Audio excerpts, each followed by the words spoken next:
Hey guys, hope you're doing well. Welcome back to the channel, a channel where I make short videos for my athletes, giving them small tips, advice, and in the future putting on a variety of things that I also do that I think maybe my athletes can learn something from.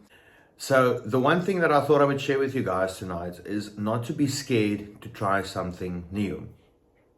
I know that we all have our certain ways of doing things, but I think if you are on a certain path and you're not sure of it, you're going to want to try different things.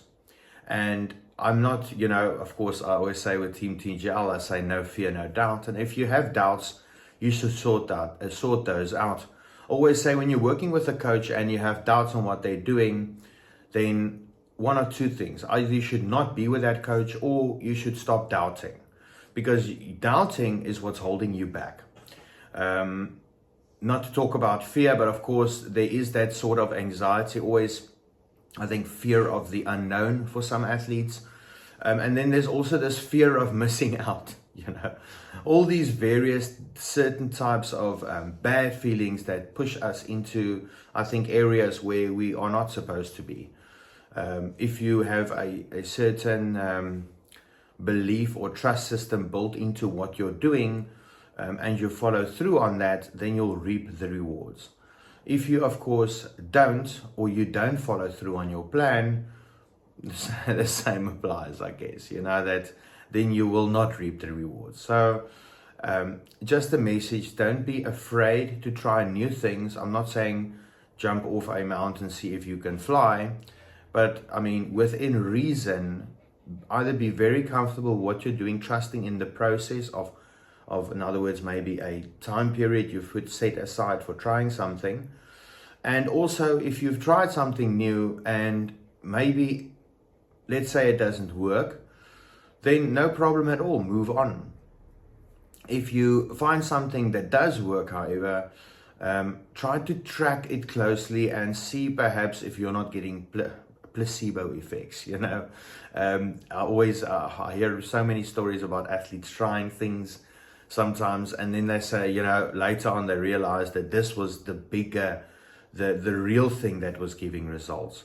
As I said in the past, I've had athletes and I prep them and I make small changes and they think, oh, that's the thing, and then when they prep on their own and they try those same things, then it just doesn't work the same. And then they message me and we get involved, and then and I think then they start realizing where the most important parts are, But don't be afraid to try new things. Again, no fear, no doubt. Don't have any doubt in your abilities to push through on whatever you're willing to give a shot. But again, always, the one thing in bodybuilding we don't have is time. So the one benefit you have working with coaches, where sometimes I was talking to a coach the other day, say, athletes do very well in the first 2 or 3 years if they work with a coach right from the beginning, where if you're somebody that works by yourself, the first 2-3 years in your career, you're not going to be doing much. You're going to be learning how to not do things. Then later on, 4-5 years, you're becoming somebody that's more experienced, and in 6, 7, 8 years, you're somebody that can maybe, shoot for a pro card. So that's kind of the idea behind, as I said, I was talking to a coach the other day saying these days with how things are set up with the fitness industry, we sometimes miss out on having experienced athletes, because they rely heavily on their coaches, where again, of course, time is a factor to consider, and all of the other guys out there competing against you, they've got coaches and they're following their coaches' plans, so it kind of shaves off a couple of years for them, where they don't need to pay with time, they just pay the coach with money and Bob's your uncle, So that's what I thought I would share with you guys tonight. No fear, no doubt. Have a great night, guys. See you tomorrow.